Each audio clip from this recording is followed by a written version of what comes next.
Walking down this quiet path at Saxe Point Park, I paused to read the plaques, taking in the stories from Esquimalt's past.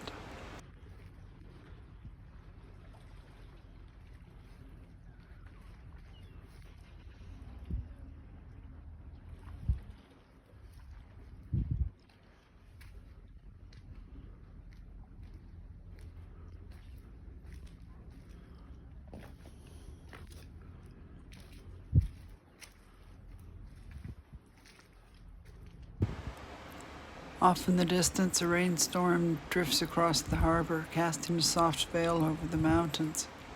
With the sky warming just before the sunset, there's a sense of calm here, standing in this moment, breathing in the sea air, feeling the day's last light. Sometimes it's these simple pauses that stay with us. Let's move forward, but take this piece along.